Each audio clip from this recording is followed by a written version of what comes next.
बच्चों, आज हम पढ़ने वाले हैं क्लास 12 की बात कर रहे हैं। तो क्लास 12 में जो मैं आज पढ़ाने वाला हूँ वो है राउल्ट का नियम। राउल्ट के नियम के दो भाग होंगे, जिसमें से हम सिर्फ एक भाग को आज पढ़ेंगे और जो सेकंड भाग होगा वो हम नेक्स्ट वीडियो में पढ़ेंगे। देखिए, तो सबसे पहली बात हमारे पास हो गया राउल्ट का नियम। अब राउल्ट का नियम क्या होता है, देखें। सबसे पहली बात है कि हम ये नियम किस लिए पढ़ते हैं।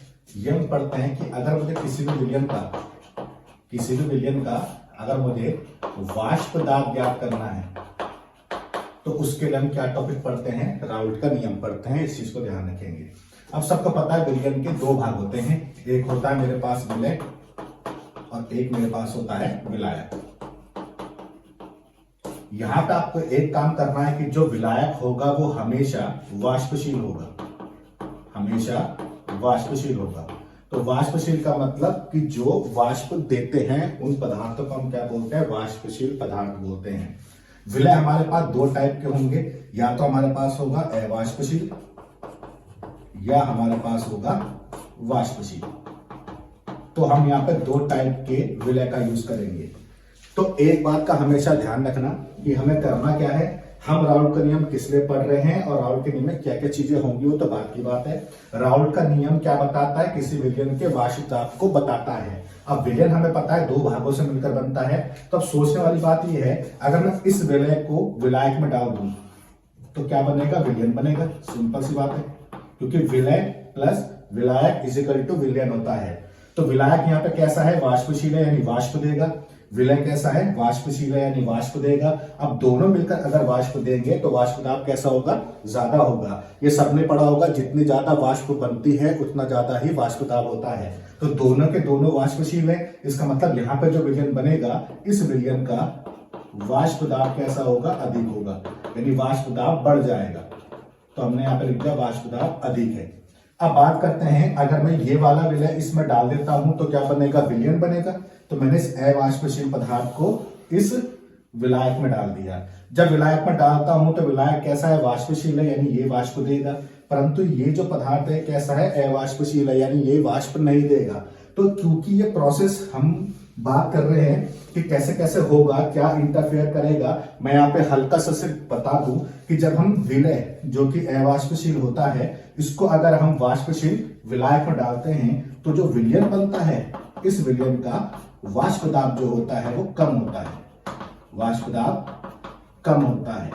इसका मतलब ये है कि इस वाले केस में वाष्प दाब बढ़ता है और इस वाले केस में वाष्प दाब घटता है। कैसे घटेगा यही हमें आज पढ़ना है। तो ओवरऑल ये जो कॉन्सेप्ट हो गया, क्या हो गया, राउल्ट का नियम हो गया।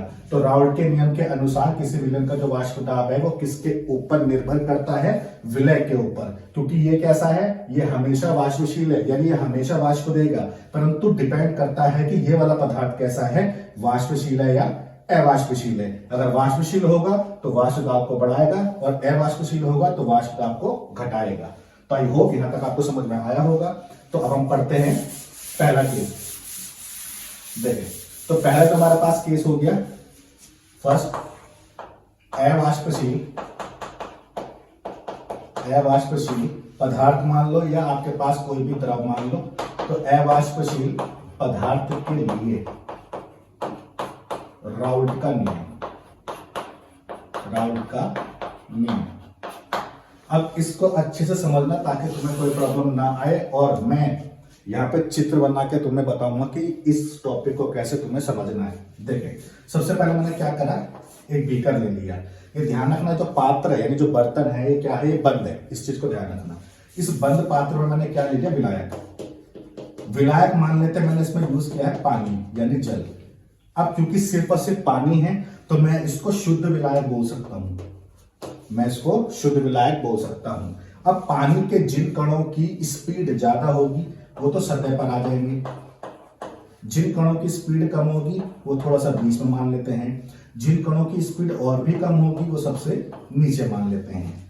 अब होना क्या है, हमने बोला जिन कणों की स्पीड ज्यादा होगी वो कहां होंगे, सबसे ऊपर, जिनकी स्पीड कम होगी वो थोड़ा सा नीचे, और जिनकी स्पीड और भी कम होगी वो सबसे नीचे। यहाँ स्पीड का मतलब है हम गतिज ऊर्जा की बात कर रहे हैं। अब क्या करना है, इसको गर्म करना है।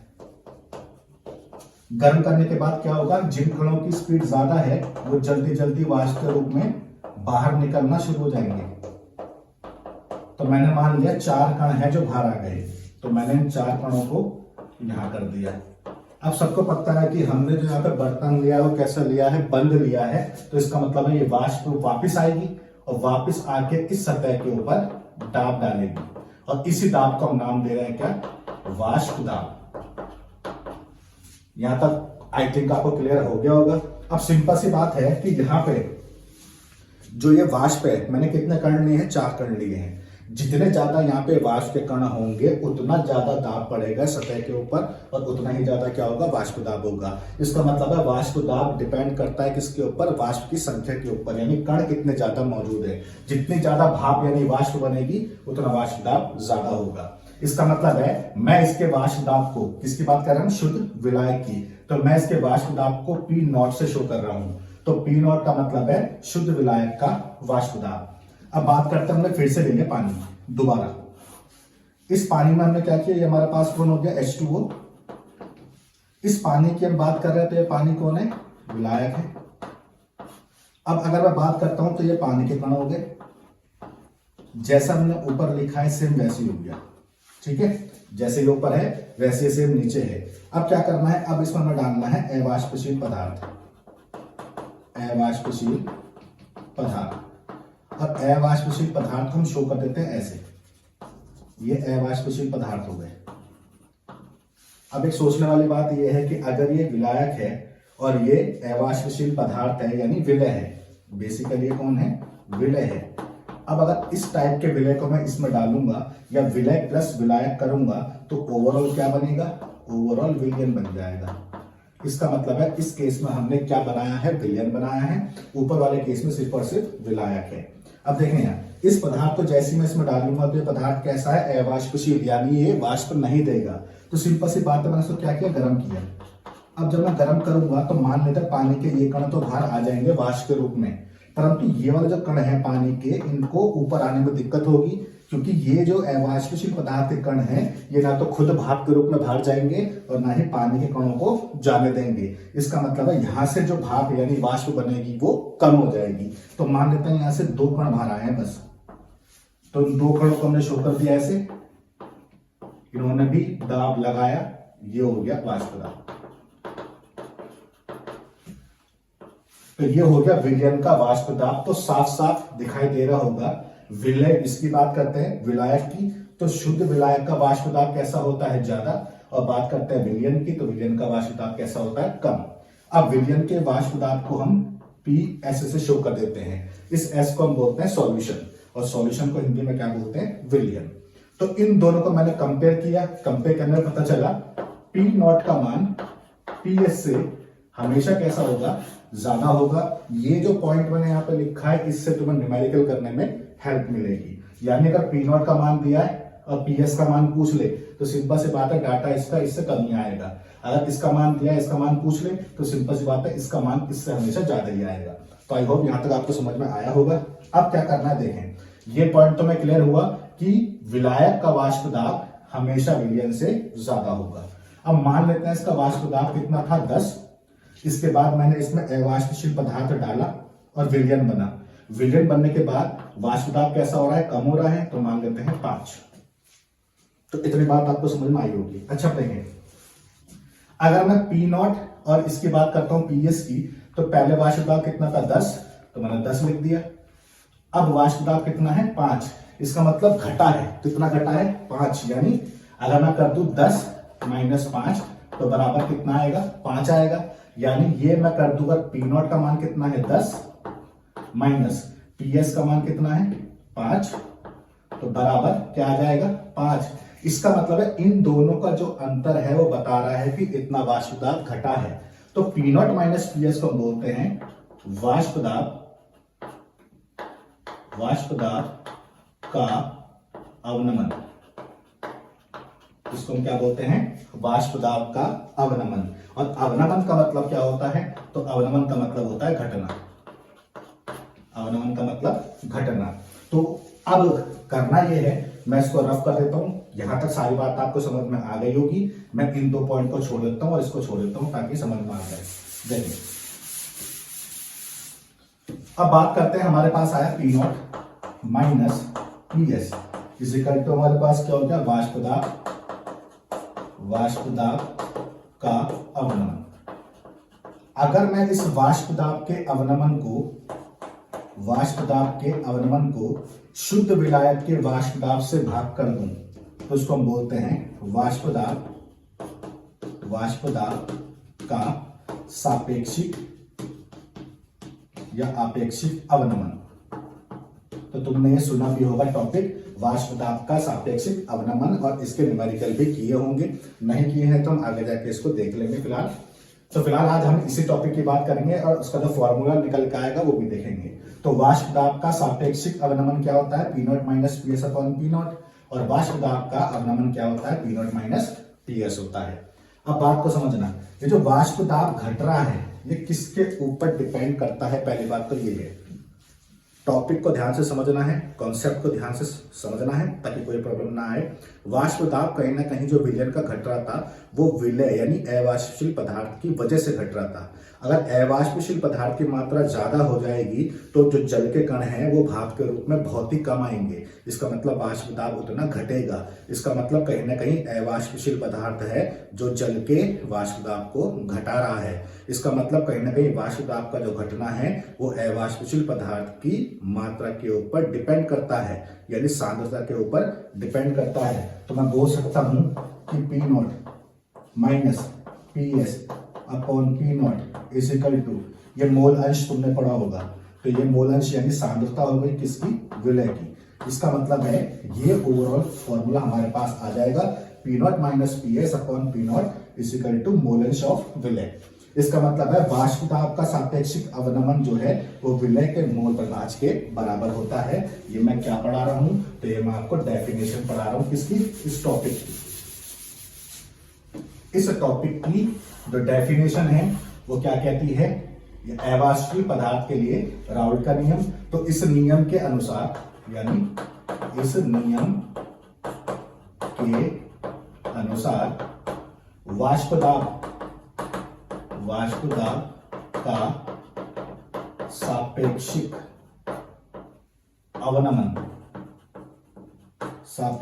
अवनमन विलय के मोल प्रभाज या मोलंश भी बोल सकते हैं, ठीक है, विलय के मोल प्रभाज के बराबर होता है। देखो ये जो डेफिनेशन है जो मैंने अब लिखी है, तो स्टार्टिंग में मैं इस डेफिनेशन को लिख सकता था, पर ये डेफिनेशन लिख देता तो फिर तुम्हें समझ में नहीं आता। अब मैंने पूरा कॉन्सेप्ट जो क्लियर किया है और ये जो फॉर्मूला आया है, इससे हम डेफिनेशन आराम से आप कर सकते हैं। इस पूरे पार्ट को हम क्या बोलते हैं, वाष्प दाब का सापेक्षिक अवनमन बोलते हैं, और इसे क्या बोलते हैं, विलय का मोल प्रभाज या विलय का मोल अंश। इसका मतलब है वाष्प दाब का सापेक्षिक अवनमन विलय के मोल प्रभाज के बराबर यानी समान होता है। अब ये डेफिनेशन हो गई, ये फॉर्मूला आ गया, तो इसमें और क्या क्या चीजें हैं वो भी देख लेते हैं। देखो,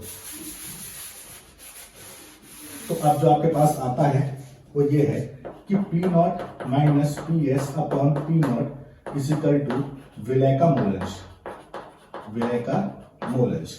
अब क्योंकि हम बुक के अनुसार अगर चलते हैं तो बुक ने क्या कर रखा है, जो ए है इसको तो मान रखा है विलायक, और जो बी है इसको मान रखा है विलय। तो हम भी इसी क्रम में चल रहे हैं, नहीं तो हम और भी क्रम में चल सकते हैं, ऐसा कुछ जरूरी नहीं है कि ए और बी ही मानना है, ठीक है। मोल अंश निकालना सबने सीखा होगा, विलय के मोल बटे विलयन के मोल, यानी अगर ए विलायक है तो इसके मोल क्या होंगे, कैपिटल एन होंगे, ठीक है। या मैं बोल सकता हूं इसके मोल को मैं लिख सकता हूं एन ए, तो ये हो गए विलायक के मोल। इसको मैं क्या लिख सकता हूं, एन बी यानी विलय के मोल। इस चीज को ध्यान रखना, ठीक है। एन बी का मतलब विलय के मोल है, और जो हमारे पास एन ए है तो ये विलायक के मोल है, ये विलायक के मोल है। तो अब करना क्या है, अब ये सारी चीजें हमें यहां रखनी है।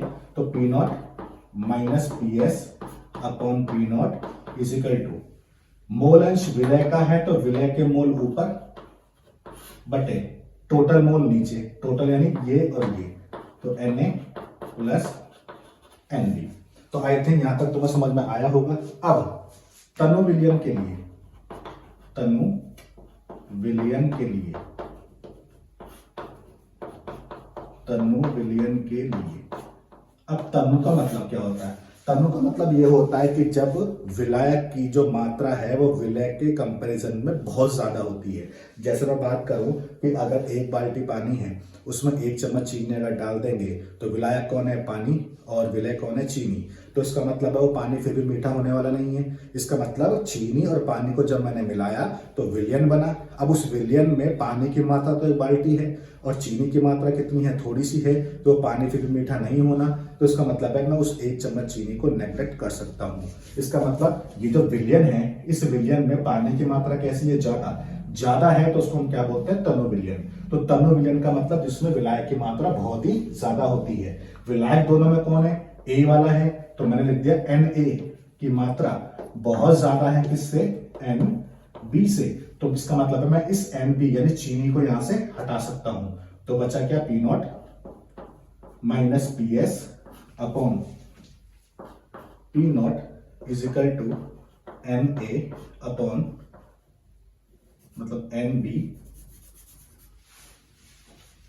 तो यहां हम लिख सकते हैं Nb अपॉन Na। अब इसके बाद का जो फॉर्मूला है वो यहां देखें, मैं इस डेफिनेशन को हटा रहा हूं। देखें तो अब ये जो मोल है किसके? बी के, और ये मोल है ए के। तो सबने पढ़ा होगा मोल निकालने का तरीका होता है W अपॉन M। तो कुछ नहीं करना, यहाँ पे बी लगा देंगे। अगर पहला वाला केस है तो बी, बी और बी, यहाँ पे ए और ए। तो फॉर्मूला क्या हो गया? P0 minus PS upon P0 is equal to, पहला क्या है? NB। तो NB का मतलब हो जाएगा, इसको मैं ऐसे लिख दूंगा WB अपॉन MB अपॉन नीचे कौन है? Na। तो Na बराबर क्या आ जाएगा? WA अपॉन MA आ जाएगा। अब फॉर्मूला क्या बनेगा? P0 minus PS upon P0 is equal to, ऊपर क्या हो गया? WB अपॉन MB गुणा ये ऊपर आ जाएगा तो MA अपॉन WA हो जाएगा। तो ये फाइनल फॉर्मूला आपके पास आ जाएगा। इस चीज का ध्यान रखेंगे कि ये जब बात करें WB और MB की, तो WB और MB ये कौन है? विलय है। न्यूमेरिकल करने में हेल्प करेंगे, चीजें ध्यान रखना। ये दोनों कौन है? विलायक है। ये दोनों कौन है? ये दोनों विलायक है। अब बात को समझिए, अगर ये विलय है तो WB का मतलब ग्राम में मात्रा विलय की जो भी हम डालेंगे। जैसे मैं कह रहा हूं 1 बाल्टी पानी में हमने 1 चम्मच चीनी डाली थी, उसकी मात्रा जो भी होगी वो मात्रा ग्राम में यहाँ जाएगी। और MB का मतलब है अणुभार, किसका? विलय का। मान लो विलय अगर ग्लूकोज है तो ग्लूकोज मान लो मैंने 2 ग्राम डाला है, तो ग्राम में तो 2 आ जाएगा ऊपर, और ग्लूकोज का अणुभार कितना होता है? 180 होता है। C6H12O6, इसके भार को हम जोड़ लेंगे तो 180 आएगा, वो नीचे आ जाएगा। अब बचा WA और MA। अगर विलायक पानी है तो पानी का अणुभार यानी M कितना होता है? 18। H2O तो H का 2 हो जाएगा और O का 16, तो जोड़कर 18 आ जाएगा। तो 18 को ऊपर लिखेंगे। और WA का मतलब है विलायक की मात्रा यहाँ पे कितनी ली गई है, यानी पानी की मात्रा कितनी ली गई है। तो इस फॉर्मूले को हम यूज करके इस टॉपिक को क्लियर कर सकते हैं, किसे? वाष्प दाब का सापेक्षिक अवनमन। और इस पॉइंट को कभी मत भूलना कि इस पूरे फॉर्मूले में मान लो मुझे ये दिया है, ये भी और PS भी दिया है, और क्या पूछ रहा है? P0 यानी शुद्ध विलायक का वाष्प दाब पूछ रहा है। तो सिंपल सी बात है, शुद्ध विलायक का जो वाष्प दाब होगा वो हमेशा PS यानी विलयन से ज्यादा होगा। इस चीज को ध्यान रखना, यानी हमारा जो आंसर आएगा वो PS से ज्यादा आएगा। अब मान के चले ये सारी वैल्यू दी है, P0 भी दिया है, विलयन का वाष्प दाब पूछा जा रहा है, तो विलयन का वाष्प दाब इस शुद्ध विलायक के वाष्प दाब से कम ही आएगा। जैसे मान लेते हैं कि शुद्ध विलायक का वाष्प दाब 1 है, तो आंसर जो आएगा PS का वो 1 से कम आएगा। मान लेते हैं इसका मान अगर 1 है तो P0 का मान 1 से ज्यादा आएगा। इस चीज को ध्यान रखना। तो आई होप ये टॉपिक आपको समझ में आ गया होगा। तो ये होगा अवाष्पशील पदार्थ के लिए राउंड करनी है, और नेक्स्ट वीडियो में हम इस टॉपिक का एक न्यूमेरिकल करके देखेंगे ताकि टॉपिक आपको अच्छे से क्लियर हो जाए। तो आई होप ये वीडियो आपको समझ में आई होगी। तो इस टाइप की वीडियो देखने के लिए हमारे चैनल को देखते रहिए।